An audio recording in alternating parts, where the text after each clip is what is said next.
For me, freedom, I always try to find like a deeper level.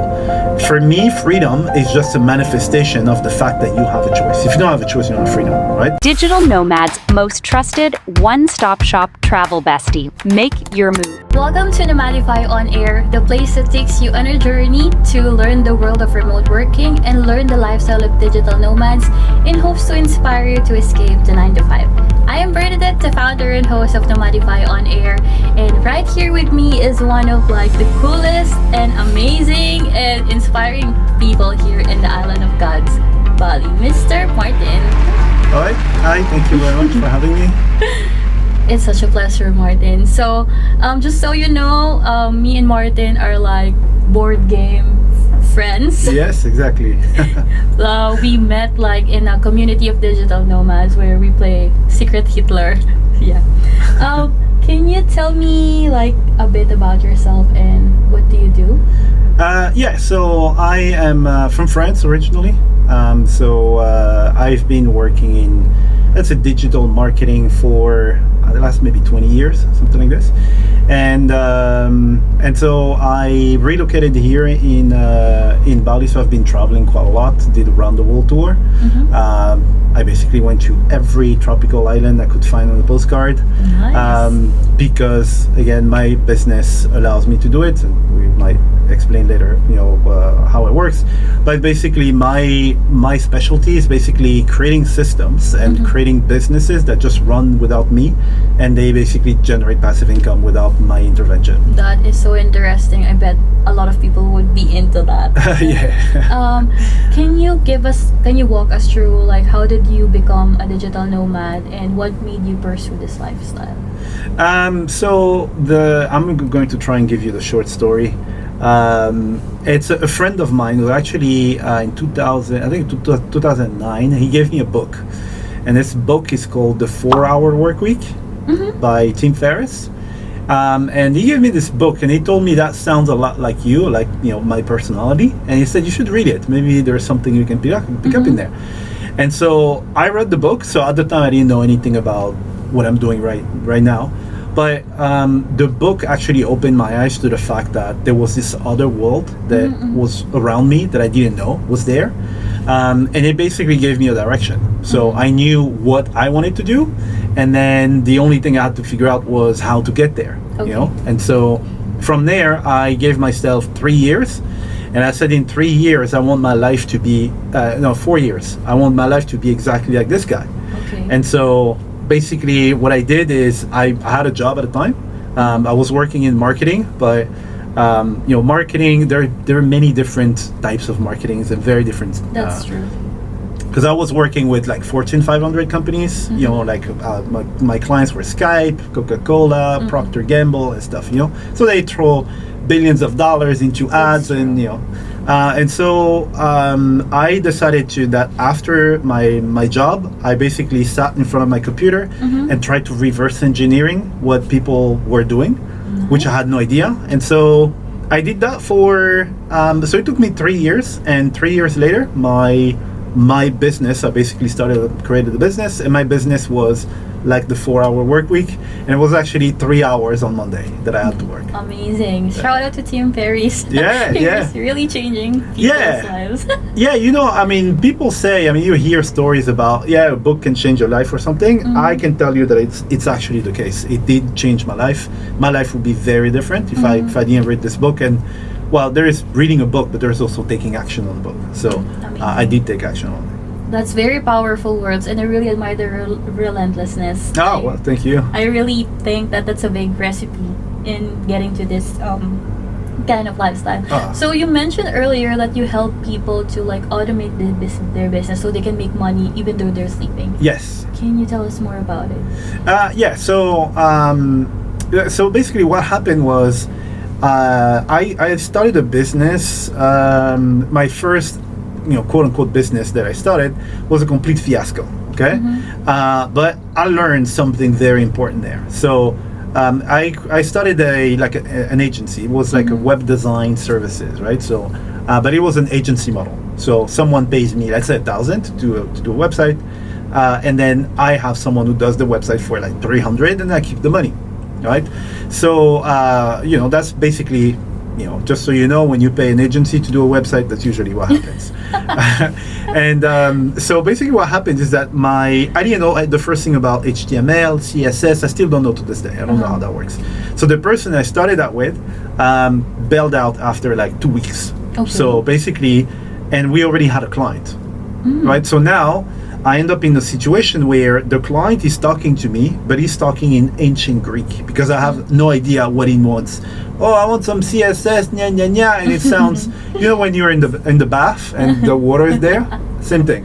So me, I have to go to developer and tell them, okay, client wants, and I say something completely stupid. So developer says, you're an idiot, go back to the client.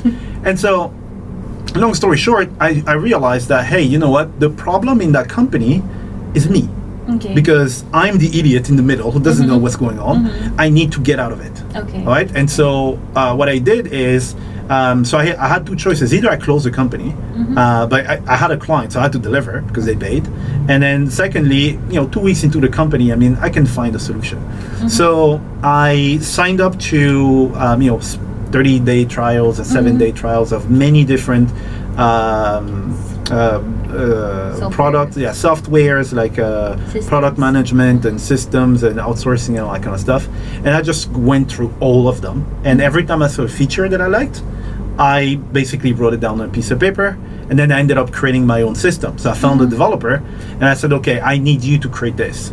And basically the system allowed me, to step out of the whole thing and basically let everything flow without me stopping, the conversation, and then everything started rolling. And so at that point, I realized that, hey, you know what? I don't need to be, physically and operationally involved in stuff. If I think about the business in the right way from the beginning, I can build a business from the beginning is designed to work without me. Okay. Because what people do is you start a business, everything is around you, and then now you're trying to get out. It's impossible. Well, it's not impossible, it's hard. Right? So my thing is, from the beginning, I know that my business, I call it the MIMO method. So me in, me out. Okay? How long does it take for me to come in? Because I have to build it, and then I go out. Okay. And so that's basically how, kind of like the philosophy of how it started. And now everything I do, so basically everything that I have to do more than like 3 times, I automate it. So everything in my business, everything in, right now I have robots doing everything. That's a genius move. That's really, I think I myself is a solopreneur and I'm wearing a lot of hats. Yeah. And honestly, it's really like tiring. It's really like you're trading time and life to make something out of it. So that's really really admirable. So having said that, what are like the challenges that you have overcome in building it and while living remotely, and what have you done to overcome it? The challenges were I will say, well, living abroad and all that kind of stuff is you kind of have to start like all over again every single day. For example, like socially, I'll say, because again, so I built my business. Now I have all the time in the world because, like, technically I can go on holiday for a year. My business runs, and I come back is better than before, right? So I'm traveling, I'm doing the round the world tour, and I meet people. But these people, they're there for 2 days, 3 days, and then they leave. So every day I have to start again. Oh, where are you from? What do you do? And all that kind of stuff, So there are worse things in the world. It's a good problem to have. But yeah, I'll say the hardest part for people when they hear what I do, because I do outsourcing and automation. Okay. So people have a problem. So there are 2 problems that I see people have. Is first is ego. So the first is, well, why would I give it to this person? I'm pretty sure I can do it better than them. I'm the smartest, so I'm gonna do it. Please be my guest, do it. Right? Me, I don't think I'm the smartest or anything like this. So you have to be honest with yourself. That's true. In terms of what you're good at, what you're not good at, what you like to do, what you don't like to do. I am not good at follow up and stuff like that. So coming and checking reports every day, I'm not good at it. Me, I create stuff, right? So So I will find someone who loves that kind of stuff, reports and blah blah blah. That gives me like the chills and stuff. I don't like doing that stuff. So so these people, I know that in that field they're way better than me, and if I train them properly, then they will do it. They will do it. Maybe not as good as me, but 90% is fine for me. At least it's done. If it's me, I'm not going to do it. So that's the first thing is ego of thinking that hey, I can. Why I'm the best person to do it. And then second thing is also trust people, because I have a team. I have like 10 people now in different countries, and they do have access to they have access to pretty much everything. They have access to a lot. And people are like, well, I wouldn't trust them. Have you met them and stuff? I've never actually met most of them, but these are some of the things. So for example, in my company, I have 10 people right now. And in 10 years, I have one person who left the company. Oh. 1%. That's very low, like attrition rate. Yes, it's very low because it started with, so I was writing books at a time. I think it was like 11 years ago or something. And so I went on a platform. It was called Odesk at the time. Now it's called Upwork. Upwork. Yeah. So I went there and I was looking for someone, because again, you have to figure out what you're good at. And I wrote the book. I didn't want my chain of thought to be interrupted. So I decided that proofreading and stuff, I will give it to someone. And all the formatting and stuff, I don't want to do it. I'm stuck at it. I will give it to someone. So I went in there and was looking for someone to do the editing for my book. And then you know how that works. So you go there, you check, who has, 20,000 reviews, and they've done this and they've done that, blah, blah, blah. They always get the job. And me, I was like, hey, you know what? I would like to give a chance to someone who doesn't have any reviews, because you need someone to trust you, so that you can get started. And so I found this girl from Kenya who, she seemed, very nice on paper and stuff. And I said, hey, why don't you, can you help me with this? And she did a brilliant job, like insane. And she is, right now she's running my whole company. She's the one doing everything. And What's her name? Faith. Shout out to Faith. Yeah, Faith.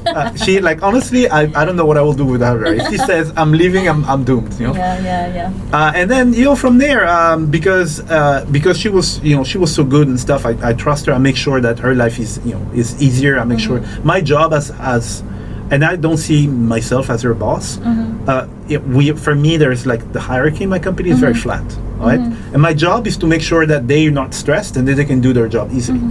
And over time, because now I trust her with my life, I said, if you bring me someone that you trust, then I hire them. So I don't actually do any recruiting. I ask my team, the culture in the company, how I work, the values and stuff. If you bring me someone, because you don't want to bring an idiot who's going to embarrass you, right? And so they bring people who are just awesome, and nobody ever quit. That's true. I 100% agree, because even in business management, like delegation is part of like the laws of business management, and how can you do it perfectly. And aside, you also mentioned Upwork. I'm from the Philippines, and majority of the people in my country are like virtual assistants and working remotely. And I really know the struggle of like not getting any reviews when you're just started, even though you're already in like the industry for 10 years. So trust is really like earned in these terms. Yeah, it's I know, like freelancing and stuff is hard, and whoever is listening, sometimes just give someone a chance, because I think there's this quote is the Arch of Noah was built by an amateur, whereas the Titanic was built by skilled engineers, So experience for me, it doesn't mean that you can't do the task. It's just that you didn't get the chance to do it. Maybe if I give you the task, maybe you'll be good at it. And whoever is telling you, oh, you need experience to do this, they started somewhere. There was a day when they didn't have experience, and they managed to do it. So that's how I see it. I like to, I like to give people a chance, and help her, help me as well, And so now she has a team in Kenya. She has 4 people in Kenya that she's managing and stuff, and that's really amazing. So Martin, what do you think would be the crucial skills that digital or aspiring digital nomads need to learn to succeed in this lifestyle? So there's like a few things. I mean, what helped me. So first thing is like mindset stuff, I'll say. First thing is you need to develop a skill, which is Google. Just Google stuff. Okay, there are people, how do this? Google it. You know, with Google, trust me, you will find wonders. Okay, some people are like, oh, how do you do it? I said, I just Googled, I found something. You know, also understand that whatever problem you have, there is a good chance that somebody had this problem before and it was so bad that they created a tool for it. And you can just use the tool. I agree. All right. So it's, again, it looks complicated. I mean, some people ask you, oh, you know, how do you do this stuff? I just use tools. I mean, some of them I will create some tools, but most of them I just use somebody else's tools. I'll say the other thing is, and this is what I'm trying. So I do mentor some kids and stuff, and is you have to learn how to make decisions. That's the most crucial skill that I'm trying to pass to them, is how you make your decisions. So basically, my thing to make decision is you need to know kind of like who you are. 100%. So if you know who you are, then you know what you like, what you don't like, where you're trying to go. Okay, and then afterwards, every decision that you're going to make will go through that filter of, does it take me to where I want to go, yes or no? Okay, because there's no middle ground. So everything you do either takes you away or towards your goal, right? And if you manage to make more decisions that take you towards your goal, you have better chances of making it, right? And if your energy is going in one direction, so instead of one decision here, one there, one there, one there, everything goes in the one direction, then it's a lot easier for you to actually get stuff done, you know? So with this, and, you know, adaptability as well, because you mentioned it, when you are a solopreneur, you are the marketing person, you are the CEO, you're the janitor, you're everybody, right? And so you just have to adapt, you know? That's true. Yeah, you just have to adapt. And you know, what I will say is put your ego aside. So that's a very big one as well. Put your ego aside.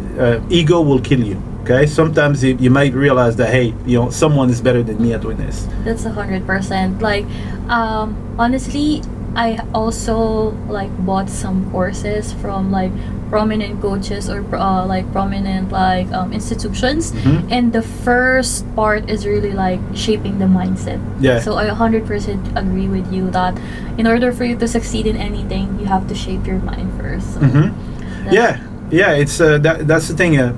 About courses, and there's usually a mindset module. And like, oh my God, there's a mindset module, but it's true. Everything starts there. The rest is just, you know, pressing buttons and stuff. You know, but the mindset, that's what makes the difference. You know, and also something very big is tools don't matter, right? The tools do not matter. What matters is the strategy. Okay. So. Let's say, for example, just to give you an analogy, I want to make a pizza, right? And I usually have this ingredient that I buy at Pepito, but all of a sudden then it's not there anymore. Well, I just go to Festives and I find a replacement, and it fits into the strategy. A lot of people are stuck with one tool. If that tool vanishes, they're dead. Okay? What you need to focus on is the strategy, and then when you have the strategy, you just find the tools that fit into that strategy. If the tool, I don't know, is suspended or something, I do a lot of automation, social media automation, and these social media companies, they don't like it. So these tools, they get shut down. Well, I find another one, right? I've seen so many people, I don't know, something goes down, they're crying, they're dying. No, strategy matters a lot more than tools. Focus on the strategy. Amazing.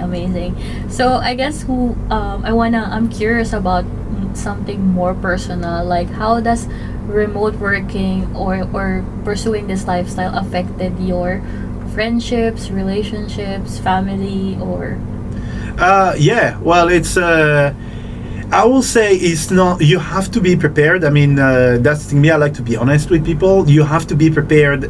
It's there's a trade-off, right? So don't think that there are some things that will be super good. There are some things, depending on who you are, it might be more complicated. So friendships and stuff. Well, obviously my friends, they're all back in France. I don't see them very often. But the way I grew up, I lived in many different countries. My brothers and sisters, we lived in many different countries. It's not a problem for me. Okay. I traveled all my life, so it's not a problem to have people away from, far away. Okay. But for someone who, they're used to be in the bubble with their family and stuff like that, it can be, it's not necessary that you're going to see them, because when you have time, you will realize that those people don't have time, right? So, for example, I haven't been back to France in like 6 years, because when I go to France, well, my buddies are working. I'm sitting in my Airbnb all day, and then when they come out of work, then they're too tired. So what I decided to do is I import them into Bali. I say, hey, come to Bali. I have time. You have time. So from that perspective, family and stuff, relationships as well. It can make it more complicated, I'll say, because you have the flexibility to move and go places. So for example, one big goal for me is I want to have a choice in what I do. Okay, because I think for me, freedom, I always try to find like a deeper level. For me, freedom is just a manifestation of the fact that you have a choice. If you don't have a choice, you don't have freedom, right? So let's say I have a choice, I can live anywhere I want, right? But so what I wanted to say was I can live anywhere I want, and so I don't have the constraints of, we need to be in this city because I need to find a job and stuff like this. So sometimes you can be with someone and you have different aspirations. They have to go to a big city because their career is there, yours is not necessarily there, so your objectives are completely different. So from that perspective, it can be quite hard and challenging to find someone. And then when when you're an entrepreneur, I think you're very passionate about stuff. I'm very passionate about what I do. I can do it all day. That's true. And finding someone, you need, I guess, if you find someone who understands this and lets you leave your passion and stuff, you need to find someone who understands this. Yeah, so I guess not that people who are entrepreneurs should stick together and stuff like that, but I think someone who has a passion, it doesn't have to be entrepreneurship. Someone who's very passionate about something, they will be able to understand that you're passionate, even if they don't understand what you do, and then it will work out. I think that's amazing. Just really find someone who understands you on a different level. Yes, exactly. So I guess my next question would be, for all our viewers who's like aspiring to be digital nomads, like, or pursue this lifestyle, what would be one advice that you would say for them? So what I will say is this is, and I realized that a little bit not too late, but so one thing that I will say is this is please, when you hear information from anybody, so that includes what I'm telling you right now, right? When you get information from someone, please understand that it's the person's perspective. It doesn't mean it's true. It doesn't matter who it is. Gary Vee doesn't know anything. He's wrong half the time, more than half the time, okay? So when the person tells you something, don't just grab it and use it as face value. Integrate it, think about it, and if it makes sense for you, then re-adopt it and make it your own, okay? I see so many people who repeat the exact same thing, but they heard in some sales video because someone's trying to sell you something, right? Does it make sense? Not really, right? So what you need to do is have a critical mind. So get the information. All the information is welcome, but process that information and make it your own, so you can build your own way of thinking and you can reach your own objectives. Okay, there are so many things that I hear here and that people are just blindly repeating. I don't know. And also, one thing is compounding. So compounding. It looks like the curve when you're trying to do something. In the beginning, it will be flat. It will look like this, and everybody gives up. But compounding, it's the most powerful force in the universe. That's what Einstein said. That's what he said. And I don't know. I think evolution is the most powerful force. But compounding means that all these little things that you're doing, they are compounding, and one day it will go up. Okay, so that includes all the jobs and everything that you've done before. Because I hear, and I was one of them, thinking that, oh well, I did this job once, but it was a shitty job and I didn't learn anything from it. I learned everything from every experience that you have. There's one gold nugget that will help you 20 years later. Oh wow. And just understand this. So all these experiences that you have, don't think that they're useless or anything like that. It will compound and it will help in the long run. That is so inspiring. I really love it. That's like a very good mantra to embody, and I really hope that you guys are learning a lot in this video. So I guess before we conclude, do you have like invite them to learn or hear more from you on your? Yeah, I do have some content that I put out, because so one thing is, because my businesses, I have many businesses actually, they're all automated. Okay, so I have time, and sometimes you buy a course from someone and they say, well, you know what, I'm at the stage where I want to share my knowledge with everybody to have an impact. And you're like, this is complete BS, but it's actually true. You know what, I'm at the stage now where I'm actually mentoring kids, like Indonesian kids. I hired some of them in my company, and what I'm trying to do is whatever I know, I pass it to them. Okay, so now I started doing this, and then now I created content where I explain every crazy development and every crazy project that's running in my company. I explain it for free because originally it's for them, so that it will expand their mind, even though they don't know exactly how it works. Just the fact that they know that it's possible, they're gonna do a lot better than me. So I have a YouTube channel where I explain that stuff. I have my own podcast as well that I started. I was telling you the story. One day I said, you know what, I'm not ready. That's the best moment to start. And then now I have 500 episodes. So these are, I'll say, if you want to know like really advanced, like really cool stuff that you didn't know exists, then you will find some of them there. It's pretty feel free to invite them. What's the name of your YouTube channel and podcast channel? The podcast is called Freedom by Choice, and you can find it on all the platforms like Apple Podcast and Spotify and all that kind of stuff. And my YouTube channel is the same name, actually, Freedom by Choice. You can find it there. Or you can find me on I have a website with my name, martinebongue.com, but maybe my name will be written there. But yeah, that's kind of like where you can find me. We will put it in the description box so you can find Martin and like learn more from him. All right. Thank you so much, Martin, from your time. Oh, thank you for having me. It's really great to have you here. All right, awesome. Thank you. Thank you. Actually, for me, it's like, as a doctor, you almost never talk about money. It's uncomfortable, So that's something that I've been changing.